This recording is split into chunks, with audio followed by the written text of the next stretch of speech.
Hello everybody, I'm Gwen Campbell-Mindes. Welcome to Gwen's Bookish Ramblings, and today we are doing the Dame Frevisse Medieval Mystery, episode number 13, book number 13, The Hunter's Tale. So our victim in this is, I suppose you could call it the titular hunter. This man is, bad. He is a bad man. He is abusive to his spouse. He is abusive to his children. He is a minor lord and is abusive to all of the serfs under his supposed care. Noblesse oblige means what?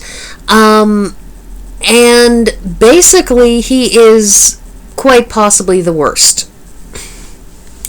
When he dies, nobody is sorry. There is basically practically nobody who is sorry about his death.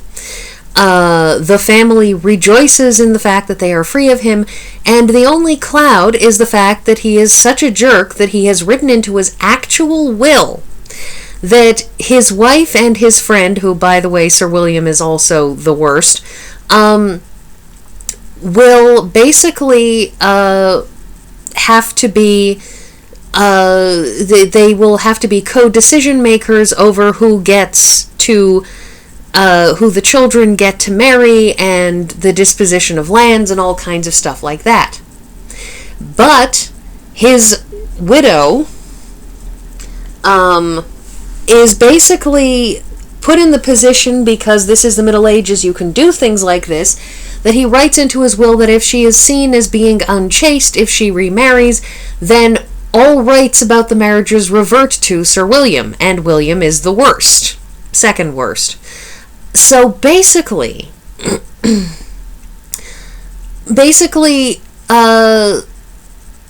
Anais is put in the position, the widow is put in the position of having to basically not merely not remarry, she has to find a way to ensure that nobody can catch her at anything that could remotely be called unchaste.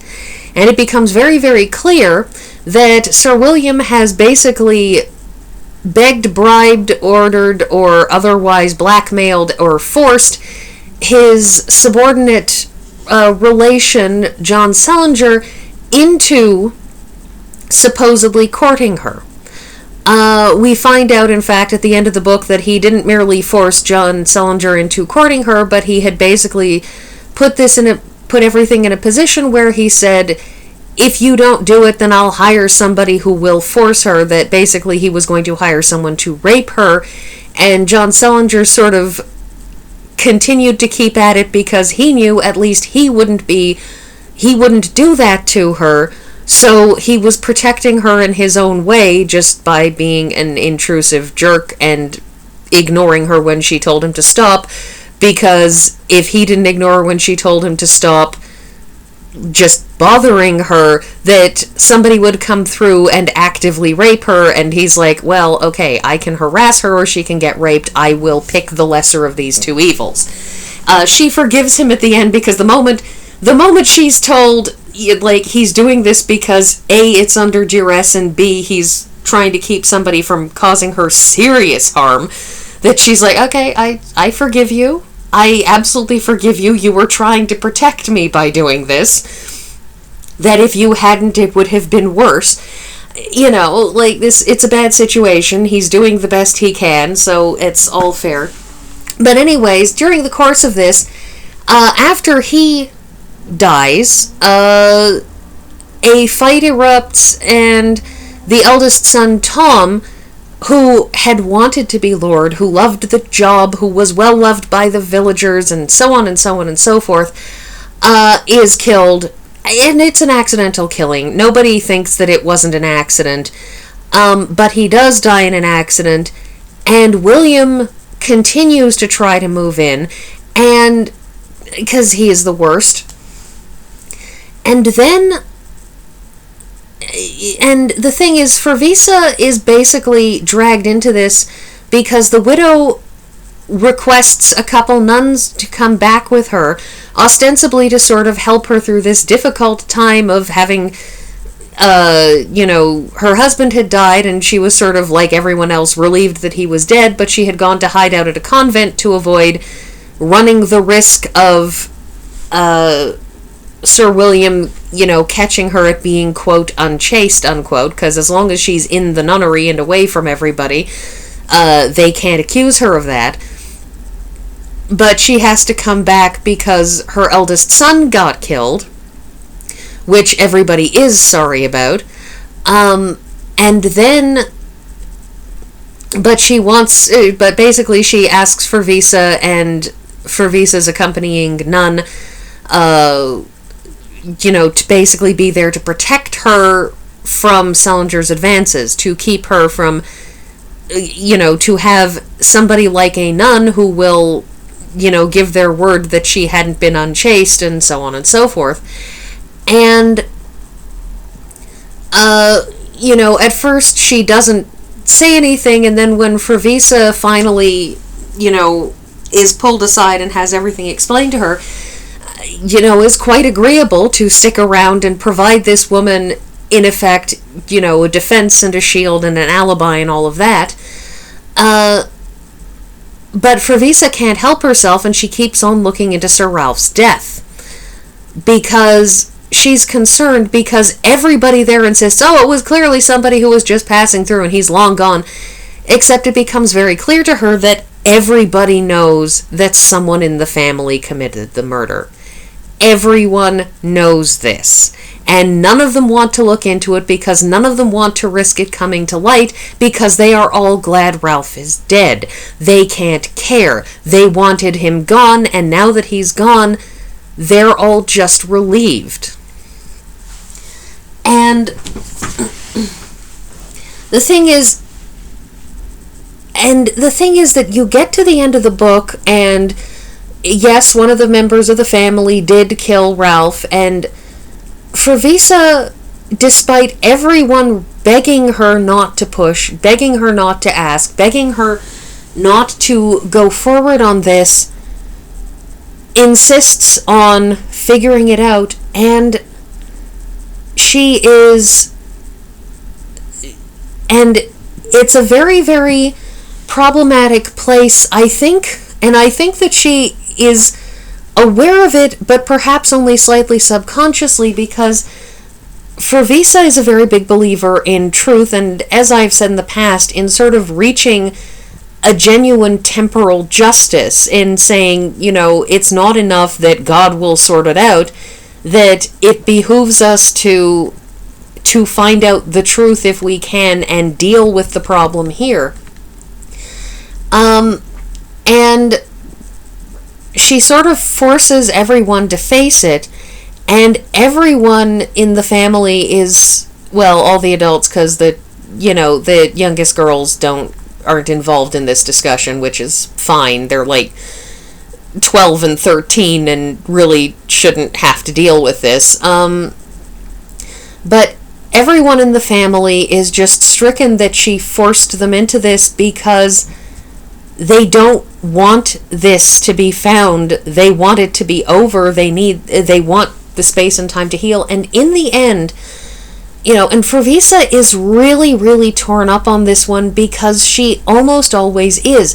The one exception has to do with, The Bastard's Tale, which is the one time that she feels no compunction and no concern and no guilt about lying or abetting lies or what have you. But here, she very, very much is, and the only thing that pulls it out in the end is when Hugh, the brother who has sort of inherited the lordship that he never wanted and didn't care about and was perfectly happy to let Tom have, and so on and so forth, that he comes to her and he explains that the thing is that them finding out the truth and all of them telling each other the truth and all of this stuff has helped heal them, but they are not going to send away to the crown, or they are not going to, let anybody understand that, the one of them that committed the murder, they're not going to say, well, this was, they're not going to say, sure, this murder of, of Sir Ralph was just a moment of passion and fury, and that the killing of Sir William at close to the end of the book was just a deliberate and in the moment attempt to get him killed. And so we're not going to tell officials this, because what good will it do? Because the point is that spoiler alert, I'm going to name the one who was the killer, as though that really has any severe impact on this book. You may notice I'm not one who really cares about solving mysteries in novels. I care about watching the characters go by. It's why I'm such a fan of the Cat Who books, because the murder mystery part of it doesn't matter, and I really enjoy that because I enjoy the books for the characters, not for mysteries. Anyways, Miles pretended that he had slipped, which meant that the wolfhound that had sort of adopted him reacted by attacking the man that the wolfhound had thought was assaulting his master, and Miles had faked slipping specifically to goad his dog into attacking Sir William. That it's a deliberate thing, and Frevisse realizes this and forces them all into it, and what they basically say is, what good will it do? All you'll do is put Anais through the grief of losing the man who is effectively her third son, that she's already lost a son. She's been through hell with Sir Ralph, and all you're going to do is put the whole family through grief when he gets executed for murder. And for what? For something that they were all driven to? And Frevisse walks away from this perhaps not happy, but accepting, because it's sort of this realization, this understanding that sometimes temporal justice is imperfect. Sometimes it is not as just as something else. That, it has to do with aspects of our current judicial system, that just because somebody can be thrown in prison for some particular crime doesn't necessarily mean that that's really where they should go, because sometimes people don't need prison. Sometimes what people need is psychological help, or economic help, or medical help. Sometimes they don't need it, and nobody else will need it, and it won't help anyone. I mean, in this particular case also, there is absolutely nobody who is going to regret the deaths of either Ralph or Sir William, and so it kind of helps in this one, because there are no grieving families who have been done wrong in those cases. There's just people who are heaving a deep sigh of relief that they don't have to worry about it anymore. So there's that. And I mean, this particular book is just an absolute study, in particular of people who have spent their whole lives carefully avoiding communication. That right at the start of the book, Hugh thinks to himself about the fact that they have all built up these walls just to survive Sir Ralph, that they don't confide in each other, they don't say things to each other, they avoid, making deep emotional confessions, because none of them dares allow any sort of a crack for Ralph to exploit. And it's very much a study of just the effects that one bad person can have, like, knock on throughout vast numbers of people. And I just so very much enjoy this. And of course there is also, as usual, Frevisse having her moments of looking at a fellow nun and thinking about, the differences between nuns who have done this because they want to, and nuns who become nuns because their family made them.